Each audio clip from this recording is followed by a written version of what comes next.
Bonjour à tous, c'est Edna Ménis, bienvenue sur ma chaîne.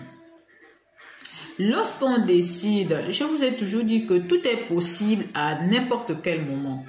Mais lorsqu'on décide de changer de vie, de changer, en fait, de faire quelque chose de nouveau dans sa vie, on n'oublie pas d'où on vient. Parce que ignorer son passé, c'est s'exposer à ce qu'il recommence. Tu dois prendre en compte ton passé, ce qui s'est passé dans ta vie passée. Pour ensuite, c'est comme si tu renaissais de ces cendres-là. Mais tu ne peux pas balayer les cendres comme si elles n'avaient pas existé et dire que tu commences quelque chose dans le mensonge. Non, ce n'est pas possible. Je vous répète encore, ignorer son passé, c'est s'exposer à ce qu'il recommence. Tu dois renaître de tes cendres. Tu dois faire en sorte que tu construis quelque chose par rapport à ce que tu as vécu de ton passé. Donc, tu construis quelque chose par rapport à ce que tu as déjà vécu. Tu changes les donnes. Tu ne peux pas comme ça nier ton passé. Ça veut dire que tu n'as pas d'histoire. Tu as un passé. Sers-toi de ton passé pour améliorer les choses. Sers-toi de ton passé pour renaître. C'est de ça il s'agit ici. Il ne s'agit pas d'ignorer tout le monde de ton passé, dire que tel n'a pas existé, tel, ou bien que tu n'as pas. Mais si tu ignores ton passé, je le répète encore, c'est vraiment, ignorer son passé, c'est vraiment s'exposer à ce qu'il recommence. Il y a des gens qui vivent les mêmes situations. C'est bizarre.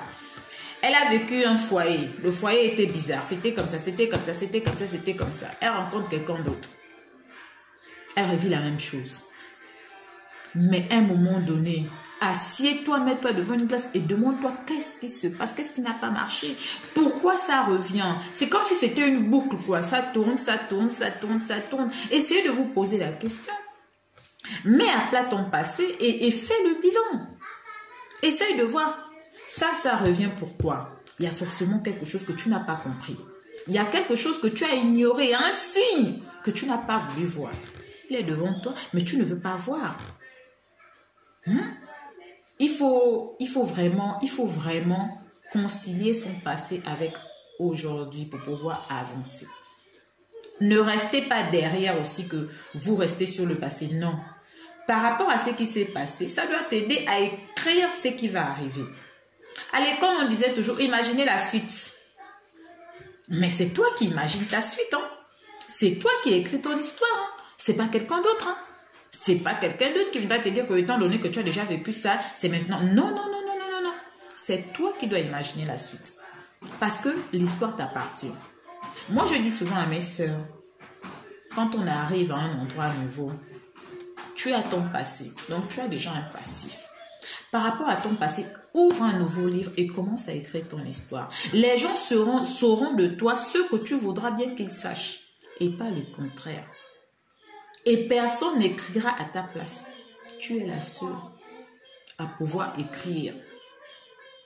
Donc aujourd'hui, je te demande, écris avec les cendres du passé.